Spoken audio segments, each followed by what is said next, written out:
Hello, everybody, and welcome to Before the Green. Looking forward to this week's episode. Got Donnie and Korey here, not in my studio, but in the studio. How you guys doing this week? Hanging in there. Yeah. Here. Good. I see you're both excited, of course. Always. May not be after that race. Before we get into the racing, I have a story to tell you that is the most Evan of stories ever. So you ate how much? I ate. Ironic, it does have something to do with food. So last night, I'm asleep, and all of a sudden I start having this dream, and my bed, the way it's set up, is the wall that the head going. The wall that the head of the bed is. The wall that is the head of the bed is right against the wall, and behind that there is an electrical outlet, and I have an extension cord plugged into that so that I can easily access it. And the extension cord has a little bit of plugged into that. His fridge is plugged in. Right. Pulling the Michael Scott with the George Foreman grill hooked up to cook my bacon, you know.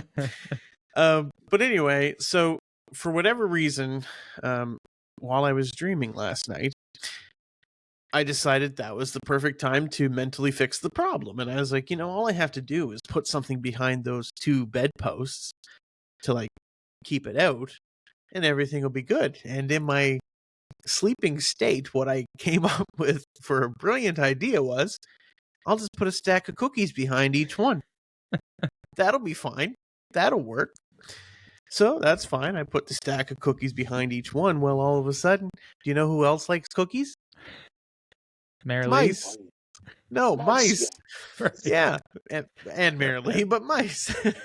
and so all of a sudden, my dream turns into a semi-nightmare because these mice are just invading my room, devouring these cookies. And so anyway, I haven't come up with another solution, although I think I'd probably just use a 2x4 instead of cookies. But I said, that is the most ridiculous dream I have ever had in my life. And I figured, what are the chances of mice getting the cookies before you do? It's not gonna happen. I think what the listeners really want to know too is, why is your headboard beating up against the wall so much? I don't actually have a headboard on the bed. It's just the frame. It's just where it's on the floor. No, it's not. Nope. I haven't slept with my mattress on the floor since the first time we discovered mice in this house. Yeah. Enough of that. Yeah. Had a bed frame ever since. But anyway, I don't think anyone's come here to hear that story, but I thought I would share that with you. I thought it was funny. Appreciate that. Yeah, you're welcome. Thank you. You probably appreciate it more than anyone else.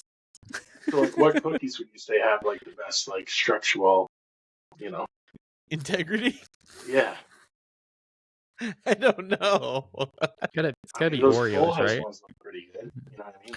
Well, you think about it, it would have to be a hard cookie, but not a crumbly cookie, right? So I don't really know. It's like a Francis Stroud cookie. I think that that reference might be a little too specific. Yeah. For the vast majority of our bunch. Yeah. You want to just get into the racing then? Oh, is that what we're here to do? Talk about racing? Okay. Well, I mean, we can talk about my eating habits longer and my my food-based carpentry skills. Can build a gingerbread house like no man's business. Eat it too. But oh man. Well, so there was a race on Sunday. There was. Yeah. It was a good race. What do you think, Donnie? Yeah, it wasn't too bad. Did you get to watch it live? No. I did my best. Who needs family? Too. I was like, you know what? I haven't missed a race until I started one late this year. And then, of course, I missed pretty much every bit of it. Actually, you won stage one. That was exciting. Yeah. That made me feel warm inside in old times. And then I got home to see him finish in position 20 and realized, oh, okay, no, It was just a dream. It's just current times. And obviously he's driving a cookie and it crumbles. Yeah, his cookie falls apart. We need to move on from cookies because there's no way to make it man. sound good. Evan's getting hungry. Well, I just ate, so yeah, it's dessert time. What you think of that last spot move, Korey? SVG obviously stepped in there and made his move. He did, and then Chris Buescher did his move after SVG messed up, I guess, and took the win from him. I think it's fair play, though, isn't it? It's fair play, yeah, 100%. You know, a little bumper to one guy, it. a little bumper to the other. It was good to see SVG not dominate a road course. You know, he actually lost the race instead of coming and winning it. Yeah, well, I mean, we saw that in Chicago too, but he was eliminated from it more than wasn't quite the same. Who was it who came out there? Briscoe? Yes, I believe so. Yeah, just came flying in, just take out the one guy. Briscoe is trying to pull a Larson, be a little racist, and take out the one foreign guy in the series. That wasn't Larson, that was Stenhouse. No, but Larson was a little racist that one time. Remember, he was suspended for... I don't remember that. Yeah. But yeah, anyway, let's talk about current events. Oh, okay. But no, it was good to see SVG be beatable, I guess. That's the word. Yeah, and actually there was a few guys hung with him that I didn't think would. Hocevar stayed right with him for a little bit of the race. Chastain dominated the first stage until he pitted. So they were like, obviously the Trackhouse cars were fast, right? Like SVG was in a Trackhouse car, even though it was a colleague team or whatever, however you want to word that, you know, that alliance, it was a Trackhouse prepped car. Right. No, it was exciting. There was lots of activity. Yeah, I didn't like the race though. I really didn't. Really? No, I did not. It's just because it was too much of a mess, you think? Well, that and like you're in the playoffs, you fight all year long to be one of the top 16 drivers to be in it, and then NASCAR puts like two ridiculous races in where they just basically take the car, like just take everything away from the driver and just these crazy tracks. Like look at yesterday, there was no playoff guys in the top 5. Yeah, 6th and 10th were the only two. To me, that's just ridiculous. Like people are tuning in to watch the playoff drivers drive and like be up front and stuff like that. And I think there's like 8 that finished 20 and below. Like that's wild. Yeah, but it's hard to say that a road course takes it out of their hands. I mean, I get the Atlanta argument, but like... But isn't this a road course that does take... Like, this is one of the road courses that is more wild? No, it's definitely a lot faster paced, but like, if you look at who created most of the issues yesterday, a lot of it was the playoff drivers were being the aggressors, right? Like... Well, I mean, when you have a track that you can't even pass on, like, it gets to the point where, like, what do you do? Do you just 100%? Yeah, like pretty much bring your out, or do you Austin Dillon the field and see what happens?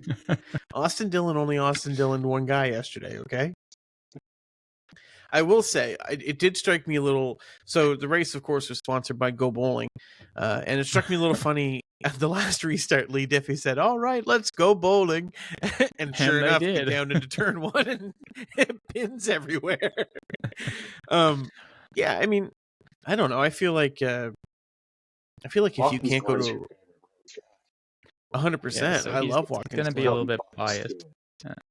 Maybe, but like, I don't know. I felt like overall the product was pretty good. It was just these, like, you look at Denny Hamlin, for example. It's not racing. You know what I mean? It's when are you going to pit? When are you going to, like, it's a race off pit road to keep position. Yeah, let's see who's going to racing. That's all that is. Yeah, and that's fair, but I also think like that's a problem with the car as a whole on road courses right now. Is you really can't pass the way you want to, right? So I don't necessarily think it's a Watkins Glen problem so much as it's a product of the car. I don't like what I'm saying is I don't want to blame it all on Watkins Glen that it was a bit of a mess yesterday when in reality a lot of it falls on the car and the drivers of those cars, right? But I think another New Hampshire race would have been a lot more exciting than the Glen. Like, I feel like I agree because like you see guys use their talent there, and like this to me was a race of luck, and like I don't want to tune in to watch the playoffs to see a couple guys get lucky and make it through. Like I don't want, as much as I don't like see Denny Hamlin, as much as I don't like him, I don't want to see him be eliminated the first round out of like just because the tracks they picked. It's just that makes one of ridiculous us. to me. Well, I know, but like, and it's not just you can't. If Denny Hamlin gets eliminated, we're not going to come on here next week and say it was because of the tracks they picked. Partially. No, absolutely not. A lot of what happened yesterday was not his fault. Listen, the first one wasn't, sure. But Atlanta, he didn't even try to race. Went there trying to get 20 points as if that's a target. Okay. If we can get 20 out of a possible 60, we'll be happy. What a stupid way to race that is. And then go to Watkins Glen, and sure, the first incident wasn't his fault, but the second one definitely was. But when you get put down a lap on the first lap, of course you can't pass. Like, to be like, oh, the first one, like, that ruins your day right off the get-go. Like, you're behind the 8 ball the whole time.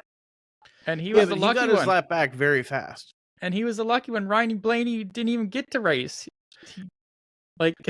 Ryan Blaney, actually, that's a whole other topic that we need to discuss, because I feel like there was definitely some rule confusion on that one as to whether or not he's allowed to race. But apparently, according to Bob Pockris today, apparently that is how the rule is written, that, if you have to be towed back for like actual damage as opposed to just tires, if you have to be towed back, you are essentially done for the day. So what could have potentially been a rather quick fix, I haven't heard how bad it was, but what could have been a rather quick fix actually ended up ruining his day, which I did feel bad for Ryan Blaney.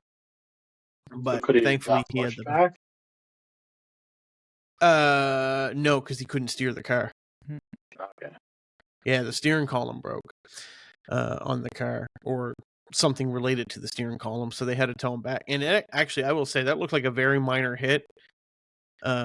I have a feeling that was probably going to break through with the day anyway, if that's all the abuse he could take, because like his impact was very minor. But yeah, I don't know. I would say that the track had a lot of adversity, but I wouldn't chalk it up to luck. I don't know, man. When it comes to playoffs, I want to see greatness be great. I don't want to, like, I've watched sports my whole life, and no offense to Michael Jordan, but I don't want to go watch the Charlotte Bobcats come out as NBA champions, right? Like, it's just, you just want the guys who are the best racers to be at the front racing for a win.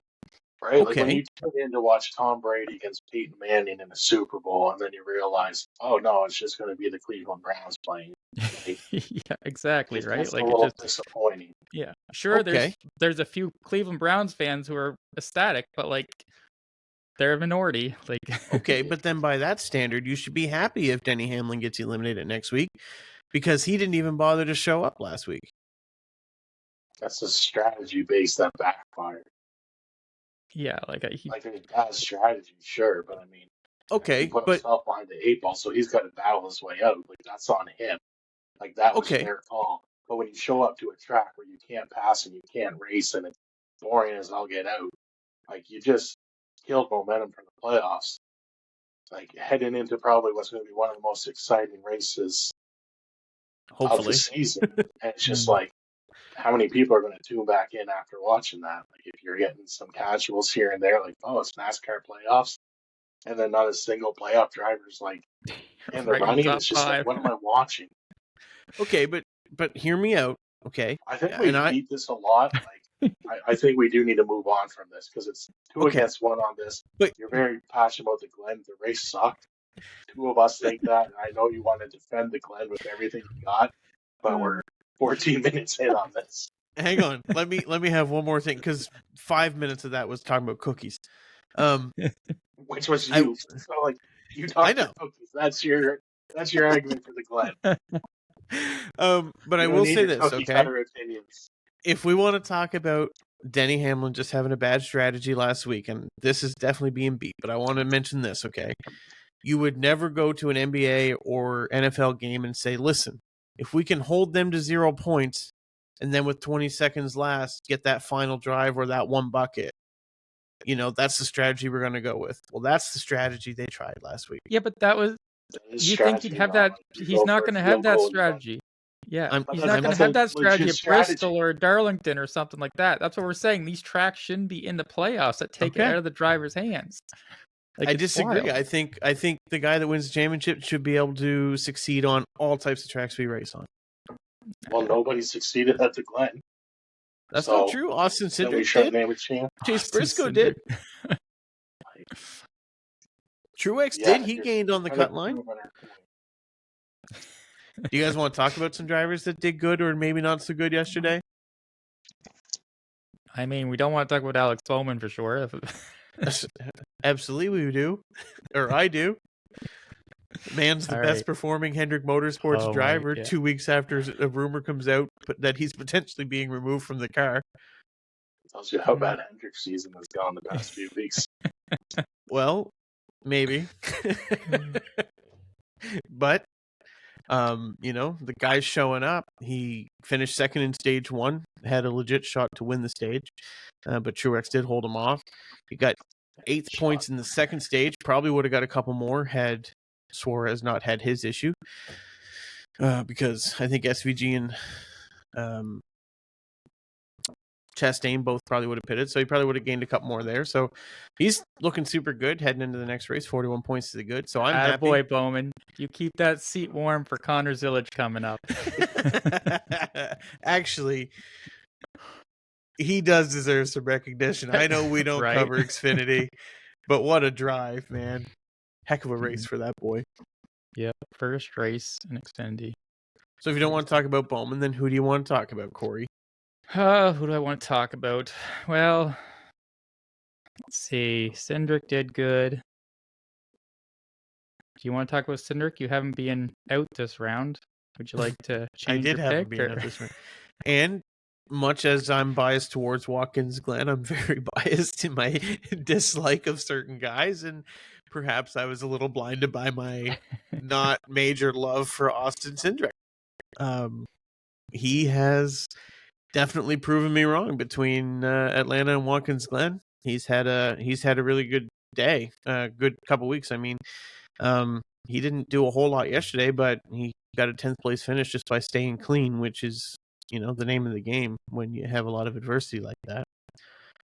Am I the only, Donnie, you didn't have Cindric going out either? I'm the only one, really? No, I haven't through. But my thing, is NASCAR's bread and butter's mile and a half tracks.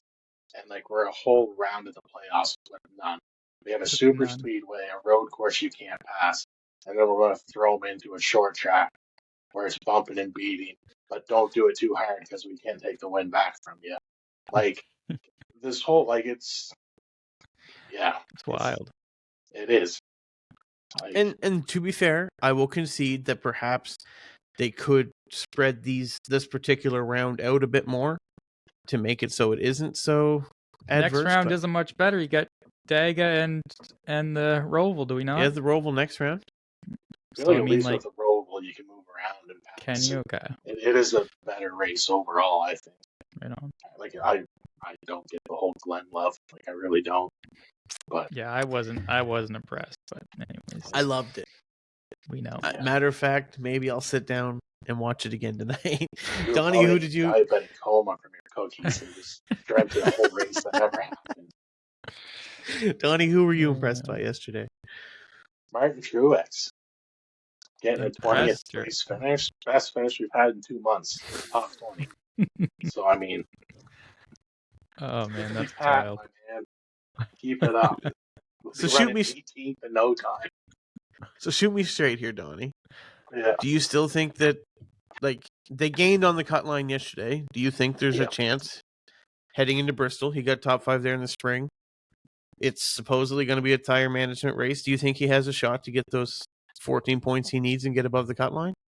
I mean, it depends if Denny jumps a restart on him. And he's got horrible luck. And then when he feels like he's got to be aggressive, he friggin' wrecks on Byron 2 laps in. He's done nothing. The whole team's done nothing to show that, we can expect anything better than the 20th. 2 months, Yeah, that's rough. Someone's going to find bad luck. You know what I mean? Byron went on a cold streak where it's like, oh, we haven't heard about Byron. Like, he's at least finishing 12th and 15th. And it was like, your best finish is 20th in 2 months. Like, yeah, it's rough. It's hard to watch.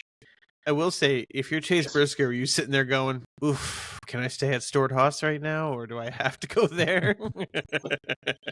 But again, like, it's frustrating to watch too, because like me and Korey keep beating that dead horses. You got guys like Austin Cindric that you throw them 2 bones in a playoff race that pretty much locks them in now.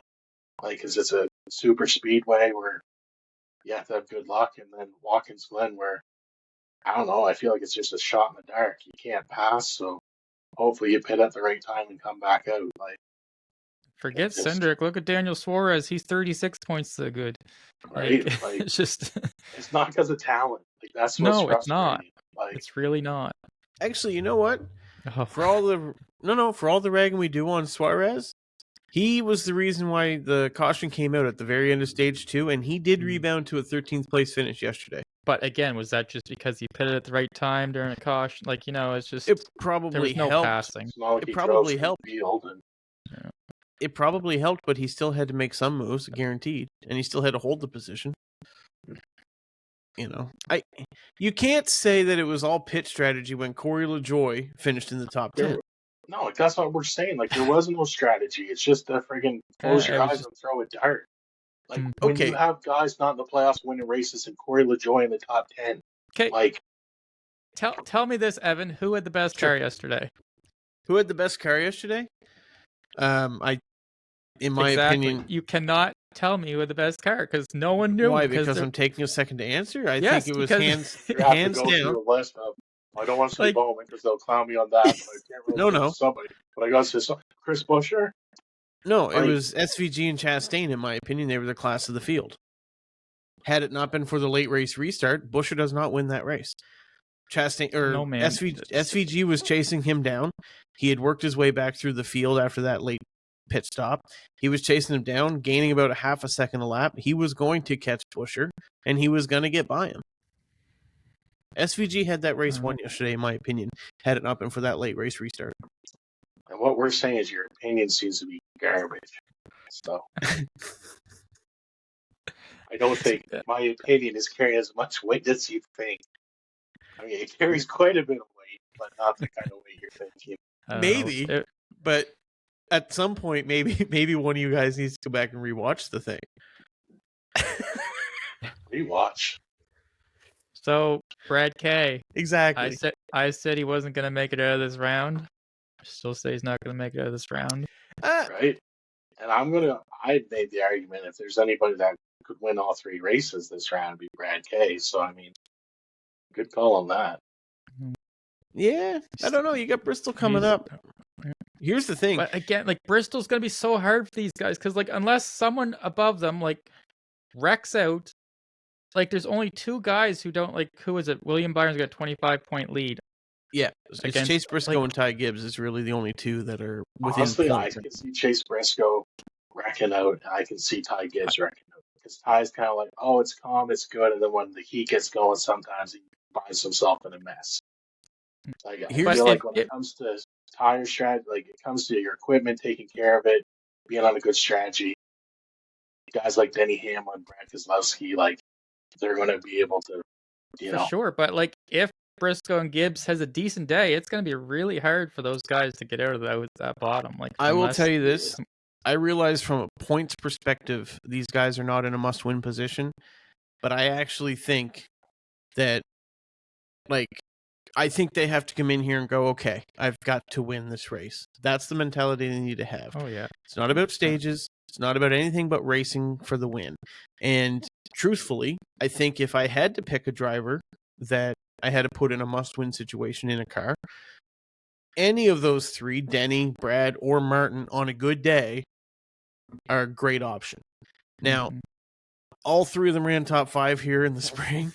All 3 of them are extremely good veteran drivers who are supposedly great at tire management, which would be at least somewhat backed up by the fact that they finished here in the top 5 in the spring. So I think there's a very real chance that one of these three pulls off the win this weekend and gets their way into the next round via win and bumps Ty Gibbs or Chase Briscoe out, and one of them may do it on points if they're all that close for the win. I honestly think we'll probably see two of them not make it, but I think one of them does. It's in a. I have a hard time seeing Denny not making the next round. I have a hard time not seeing it, but at the same point, the way this round has gone, like the way he's ran, has not been good, and so like. But it's two wild card races that aren't like showing your talent. Like you can't bet against Denny Hamlin at Bristol. No, you can't. Especially when you bring in the tire package that we have.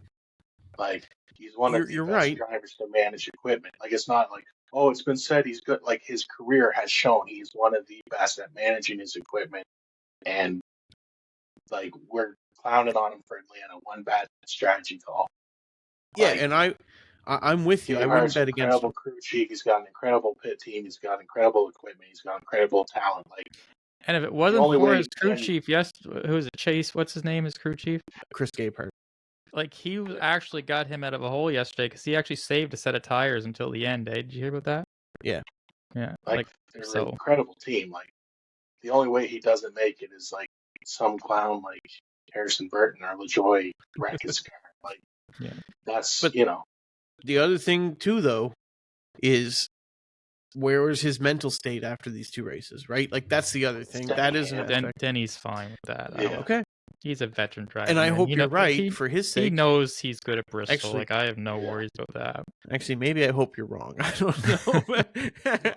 But at the same point, like, we seen Logano get eliminated last year in the round of 16 too, and nobody saw that coming.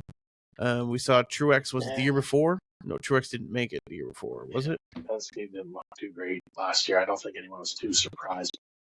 Logano. Penske won the championship. Yeah, I know, but they weren't looking phenomenal.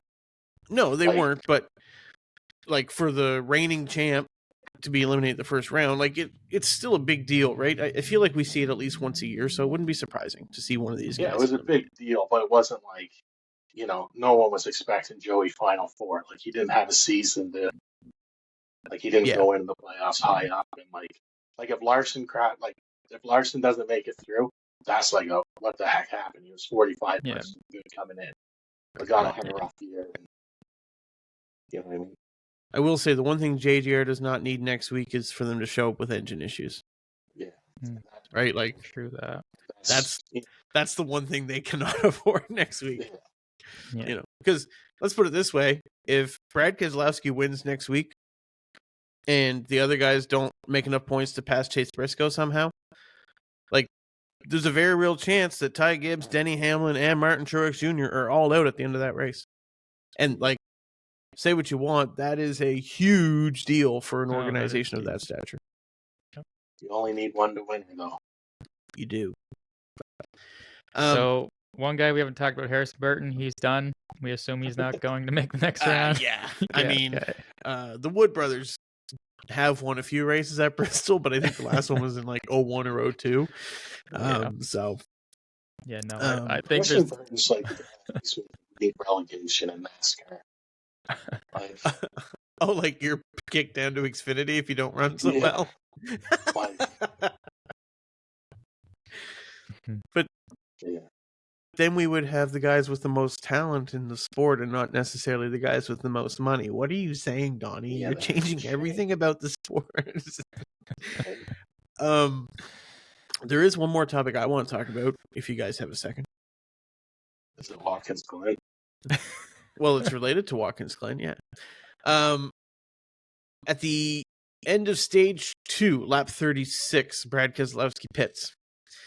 Has an uncontrolled tire. Was that the end? I don't think it was the end of the stage. It was before that. Well, it was lap 36, so it was the first two stages were 20 laps each. So it's pretty close. Well, I don't know what they teach for math in New New It was the end. It wasn't the end. It was before the end. It was 4 laps from the... Anyway. The end would be lap 40. Exactly. 36, so that's how they teach us. That is definitely on the last part of the stage. There was 4 laps remaining of the stage. Oh my goodness, you people. Anyway, the crew messed up. There was an uncontrolled tire. Essentially, it ran clean across pit road to the outside lane, fell down and sat there. And NASCAR did not call a caution for the tire, even though pit cycles were ongoing, even though pit crews were on pit road. In my opinion, that should have been a yellow flag because it was a clear safety hazard.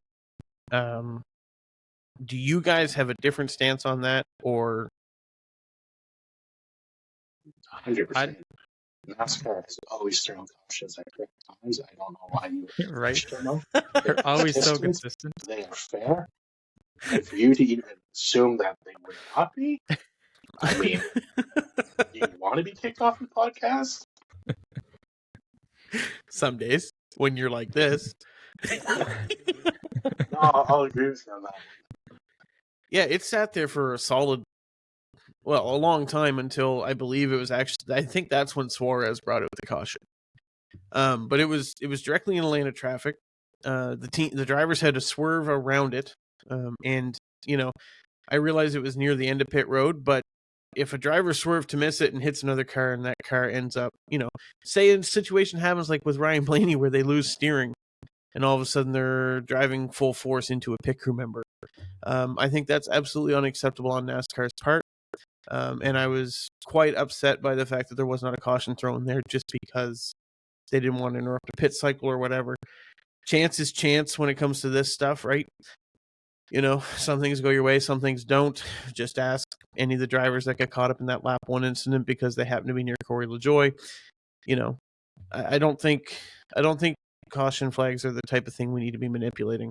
If you want to throw out an extra one, that's one thing, but to not throw one when it's necessary, I think is the most ludicrous form of motorsports. Someone gets loose and they throw a yellow, and it's like, what are you doing? Like, you saved this car, like, let the guys go. But yeah, like, it is never okay to be, well, no, I don't want to throw a yellow because it's going to throw off the race if there's a safety issue. Like, right. Who cares? Like, that's part of racing. Like, you know what I mean? Like, if you're throwing it for a Cheeto wrapper that's on the track, like, no, let it go. We don't need the debris flag because, Chase Elliott's not going to win. Right. Yeah. Anyway, I want to talk about that before we switched over. Is there anything you guys want to talk about before we jump over to the caution break? I don't think so. No? All right. Well, then, let's head over to the caution break and get that going. So, last week, a regular listener and a friend of the podcast sent me a message saying that he... there for a second. I think what you mean to say is last week, Korey beat you 7-0 in NASCAR trivia on the caution break. All right, now carry on. A friend of the podcast sent me a message saying that he didn't understand the charter system and how it worked. And of course, we've been talking about it quite a bit in the last couple of weeks, mostly due to 2311 and Front Row not signing that agreement. So it's been in the news. This week, I want to go over what that looks like and why. And hopefully, if you're new to the sport, I can kind of answer some questions that you might have or not understand. And if you've been around a while, maybe it'll be a little bit of a refresher on what's going on. So who asked this? Like, I want to know who watched the podcast last week, saw you against Korey, and thought, you know what? Big guy there. That's who I need to ask about this. It was Kevin. Okay, that makes sense. Yeah. Way to take away any legitimacy that we have. So, to start with, there are 36 charters in our current system, and if that seems like an arbitrary number, it 100% is. For years, NASCAR races had a varying number of cars racing at one time. Sometimes it was determined simply by how many showed up. Other times it was based on where we raced and how big that track was, how many pit stalls there was, things of that nature. As time progressed, the field eventually became standardized to 42 cars until the early 90s when, once again, NASCAR made a judgment call when Richard Petty failed to qualify for a race, and they said, oh, he's a past champion, we have to let him in, and thus we had a 43rd car in the field called the Champions Provisional. So, eventually, as with everything that was created with good intentions, such as this, the system was abused. So teams that had no business considering themselves a competitive threat would then hire older drivers, dare I say washed-up drivers, that just happen to be champions and use that as their way to get into the race, and therefore guaranteed that they got a portion of the purse money awarded at the end of the race. This became more commonplace as time went on, and then as full-time competitive teams began to dwindle a little bit, the rise of start and park teams became a reality, as you could theoretically buy a car, take it to the track, qualify into the race, run a few laps, and then park the car for the day, not spending any extra money on tires or fuel than what you showed up with. So even bringing in last place money often brought in $50,000 or more, which meant you could turn a profit every week without really shelling out any cash once you bought the equipment. This had become such a problem that NASCAR decided to do something about it. So, fast forward to 2016. When introducing the charter system, NASCAR decided to look at the teams that they felt were making a consistent push to qualify for every race for the 3 seasons before that. This number ended up being 36, so NASCAR literally gave those initial charters to those 36 teams. At the same time, this reduced the field to 40 cars, leaving only 4 spots for non-chartered teams to attempt to start the race. And since the prize money for the races stayed the same, the prize money for those 3 positions that were eliminated was put back into the pot and redistributed. Do you feel overwhelmed, Donnie? Oh, just shout out to ChatGPT. No, I wrote this like 20 minutes ago. It's coming off as if you just typed in. Just tell me how the charter system works, but throw in a lot of unneeded history. Enter. No, this is relevant. This is how we got to 36 teams and 36 charters. This is Evan in a nutshell. This is me in a nutshell. So, why make a charter system anyway? Well, prior to the agreement, every car was essentially racing just for their right to race. The only teams guaranteed to race were those who had achieved a points position of 35th place or better in the standings, and at the beginning of the season for the first 5 races, you had to resort to last year's points to determine eligibility.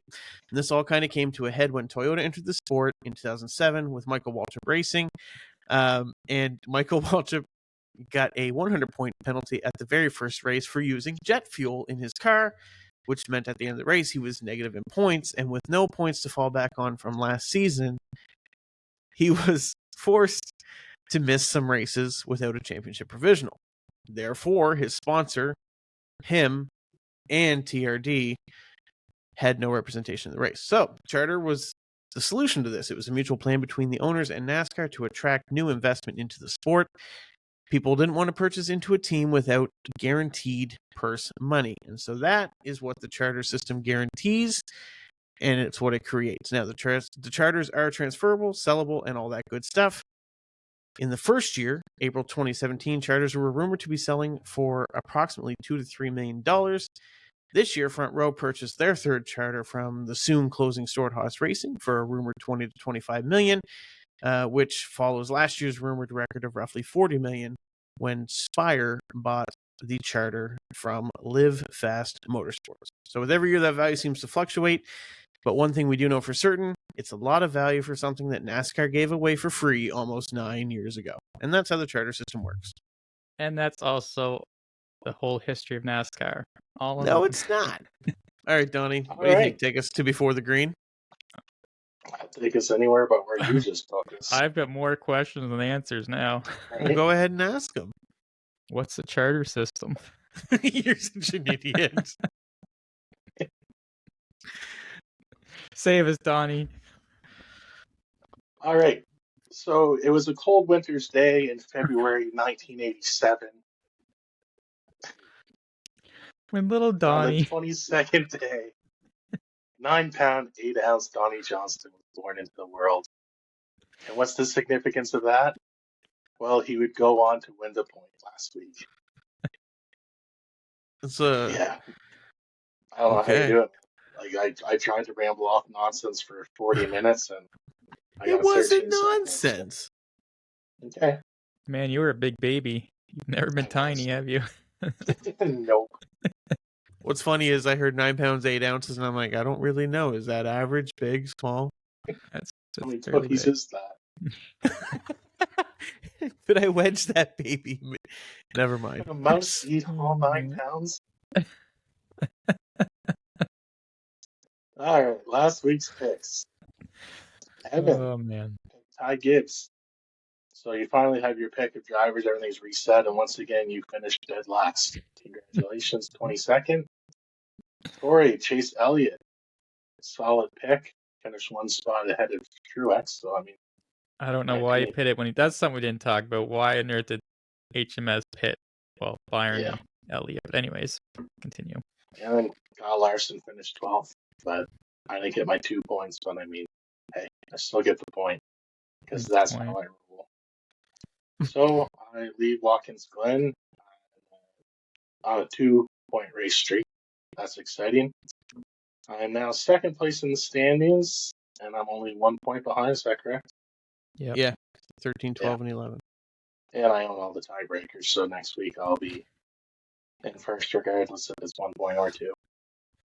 But, yeah. Come so Saturday night, Saturday night I'll be leading points and I'll be getting it up again. Okay. So, we head off to Bristol night race, and it's time to make picks. So, what do you got? You got your picks? Well, mine depends a lot on your guys'. Yeah. All right. So, I've thought this through a lot. I'm like, I don't want to make, decision from the heart that could cost me my chokehold that I have on this and going perfect throughout the playoffs as they plan to do. But it was quite obvious. I did find a rough streak this year. I ran out of drivers I wanted to pick and was forced to pick from bottom feeders, and it did not work out well for me. But obviously, like any true champion, and as greatness does, I have bounced back incredibly. I'm back on top. I thought the caution brake was bad. And much like the greats do, this is the week where it finally happens that Martin Truex gets things back on track, gets it together, and not only gets me 1 point to put me back in the lead, but it's going to give me 2 points to put a big stamp on it and a big. I like it. I like it. You gotta go. I'll be honest with you. I kind of hope you're right, Donnie. I was going to take him. Junior boys. I was going to take him. Of course you were, because he's great. He's like me. But I'm going to take the other guy who I feel is going to be ahead of him is Denny Hamlin. All right. How do I not take him? Well, I'm going to take the guy that's run better than both of them the last couple. Well, okay. Nope, not the first week, but this week. I'm going to put Chase Briscoe. Chase Briscoe. So you're trying to give up the lead or what? Don't you worry about me. I am. Like, honestly, the guy's got Alex Bowman who finished, like 3rd or 4th here in the spring? Like, the one time where you'd be like, oh, yeah, well, I'll put my favorite driver up against yours and legit have a shot. And I'm going to Chase Briscoe. Dude, there's only 7 races left? Yeah. Cool. Great pick, bud. Don't worry about my picks. You guys worry about yours. We're not. Don't worry. Nobody's worried. I was thinking Brad K or something, someone taught. Yeah, he took Gibbs, but yeah. Cool. It's fine. Cool. Well, it's you and me this week, Don. Right? Oh man. What are you thinking? Chase Briscoe. If there's one, if you're going to pick one driver that's in the good right now, that's not going to be at the end of this race, it'd be Chase Briscoe. Maybe. Yeah, it would be mine. I think it's going to be Ty Gibbs. No, Truex is going to win and get in. Denny's going to outpoint Briscoe, and Brad K might outpoint Ty Gibbs, but yeah. So you think 3 drivers are going to fall out in points? Yep. Gibbs, Briscoe, and who? Well, no, who falls apart? You're saying Brad's not in? Yeah, Truex wins, gets in. Denny points in, so he's going to knock Briscoe out, and Brad could possibly knock out Gibbs, is what I'm saying. I just want to say this episode has gone full circle. Started with a crazy dream, and it's going to end with one, apparently. Because, Truex winning and Brad not making it in. I mean, I don't know. Briscoe's not going to break the top 20, I don't think. Oh yeah, Maybe not. you're crazy, Don. You think Truex can win a tire saving short track race? You're nuts. Let's go Chase Briscoe. Listen, I don't need to defend my pick, but if you look at my picks that are left, if you do, you're in trouble. Okay. Like you're doing 25 to life if you need a defense for this. Anyway, that's my pick.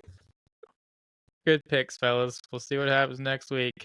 Actually, I'm looking forward. Cookies, buddy, but listen, I am looking forward to a Saturday night race. It's gonna be great. I like type 2 diabetes puts you to bed.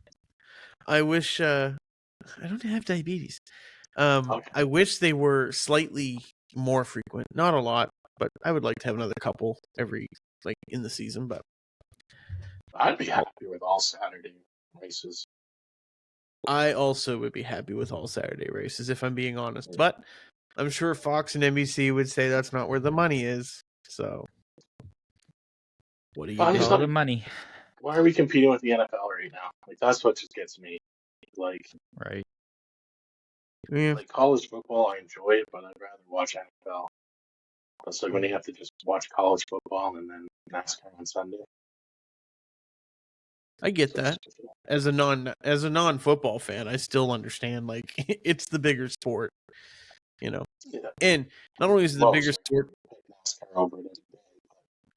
yeah, but we're not in the majority on that. I don't think. Exactly.